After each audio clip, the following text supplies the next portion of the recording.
बोलिए शंकर भगवान की जय। मैं विशाल शर्मा आपके सामने आप सबको श्रावण मास की हार्दिक शुभकामनाएं। भगवान शंकर आप सबकी मनोकामनाएं पूर्ण करें। आज हम श्रावण मास की कथा के ऊपर चर्चा करने जा रहे हैं। श्रावण मास जो कि भगवान शंकर का सबसे प्रिय मास है, इसमें भगवान शंकर अपने समस्त भक्तजनों की सभी मनोकामनाएं पूर्ण करते हैं। भगवान शंकर एक ऐसे देव हैं जिन्हें देवताओं से लेकर दानवों तक पूजा जाता है। सृष्टि का ऐसा कोई भी जीव नहीं है जो कि भगवान शंकर की पूजा ना करता हो। क्यों? क्योंकि भगवान शंकर सभी की मनोकामनाओं को पूर्ण करने वाले हैं। भगवान राम से लेकर रावण तक भगवान शंकर की पूजा करते थे। भगवान शंकर की कृपा से ही सबके यहाँ धन धान की, संतान आदि की वृद्धि होती है। भगवान भोलेनाथ अपने भक्तों की सभी प्रकार की मनोकामनाओं को पूर्ण करने वाले हैं।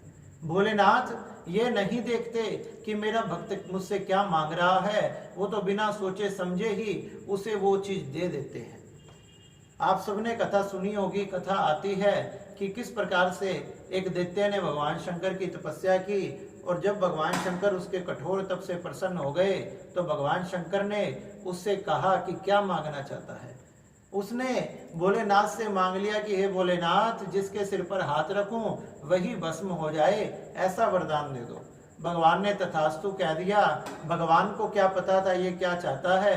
वह मन में कहने लगा, भगवान से बोला कि हे भगवान, आपने मुझे वचन दे दिया, ये कैसे सिद्ध होगा? क्या पता आपने मुझसे असत्य बोला हो। भोलेनाथ कहने लगे, ये कैसे सिद्ध होगा?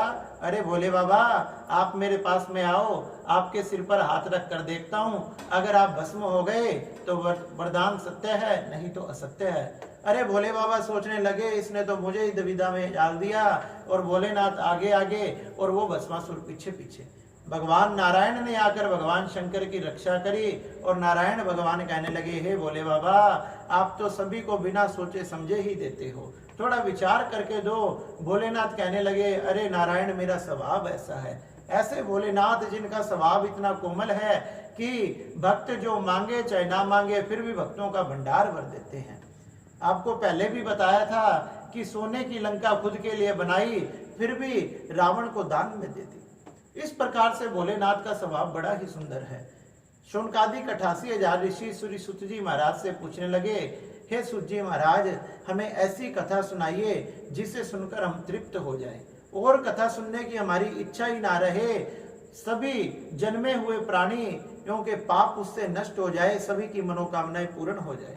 सुत जी कहने लगे, हे शौनकादिक 88,000 ऋषियों, आप बड़े ही धन्य हो, आपने बड़ा सुंदर प्रश्न किया है, ये जगत का कल्याण करेगा। अरे आप में वो सभी गुण हैं जो एक श्रोता में होने चाहिए। आप में धैर्य, सहनशीलता, प्रसन्नता, कथा सुनने की इच्छा, ये सब गुण अगर एक श्रोता में होते हैं तो कथा उसके रोम रोम में बस जाती है। इसलिए आपको मैं एक ऐसी गुप्त बात बताता हूँ जो भगवान शंकर ने सनत कुमारों से कही थी। सनत कुमार भगवान शंकर की कैलाश पर्वत पर सेवा किया करते थे।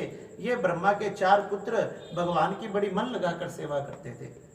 एक बार भगवान शंकर इनसे प्रसन्न होने लगे और कहने लगे, हे सनत कुमारों, हे ब्रह्मपुत्रों, मैं आपकी सेवा से प्रसन्न हूँ। आज मैं तुम्हें कुछ प्रदान करना चाहता हूँ। सनत कुमार हाथ जोड़कर खड़े हो गए और भगवान शंकर कहने लगे, हे सनत कुमारों, श्रावण मास मुझे अति प्रिय है।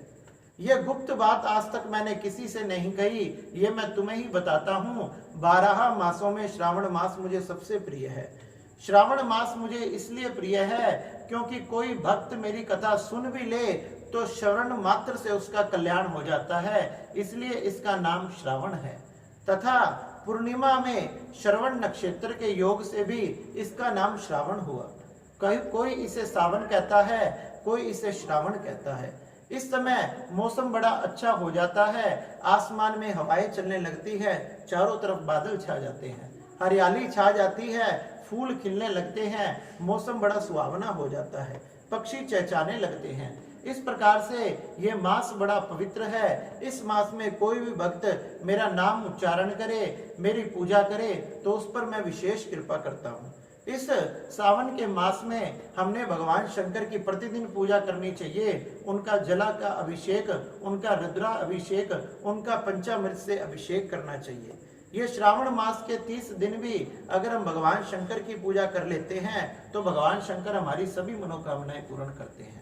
बताया जाता है कि आप ज्यादा लंबी चौड़ी पूजा ना कर सको, षोडश उपचार से भी पूजा ना कर सको, तो भगवान पर जाकर सच्चे मन से एक जल का लोटा भी चढ़ा दो, उसी से भगवान प्रसन्न हो जाते हैं। अरे भगवान कहते हैं तेरी कुछ लाने की सामर्थ्य भी नहीं है तो तू मंदिर में आ, मंदिर का ही लोटा, मंदिर का ही जल वो भी मुझ पर समर्पित कर देगा तो भी मैं प्रसन्न हो जाऊंगा। और इतना ही नहीं, ये भी ना कर सके तो एक बार अपने मुंह से हर हर महादेव, हर हर महादेव कह देगा तो भी मैं प्रसन्न हो जाऊंगा।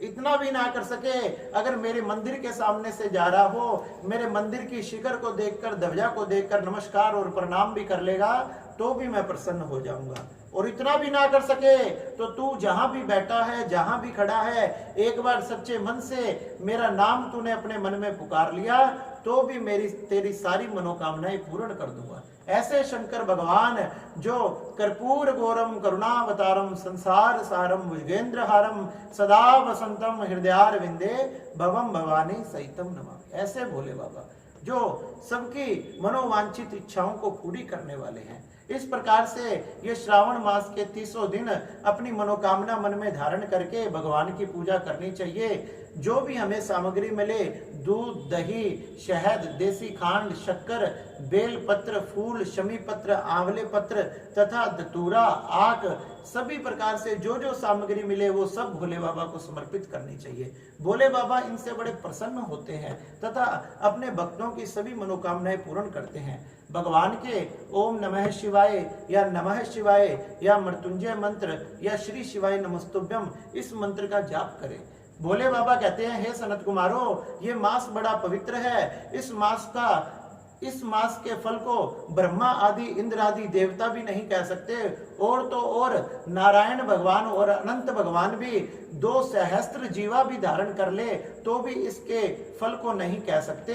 ये श्रावण मास इतना पवित्र है, इसका फल बहुत अधिक है, शास्त्रों में भी वर्णन नहीं किया जा सकता। और तो और ये मास इतना पवित्र है, इस मास में एक भी तिथि, एक भी वार व्रत शून्य नहीं है। सभी वार व्रत के योग्य हैं, सभी तिथियां व्रत के योग्य है। आप वारों के व्रत भी कर सकते हो, आप तिथियों के व्रत भी कर सकते हो। अलग अलग तिथियों में अलग अलग देवताओं की पूजा की जाती है।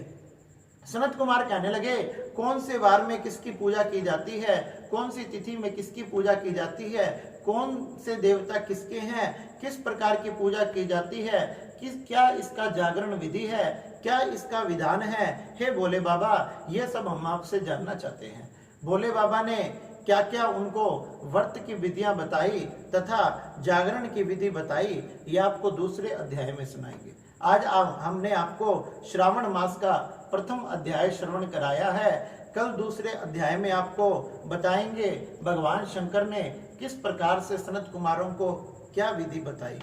बोले नमः पार्वते नमः, हर हर महादेव।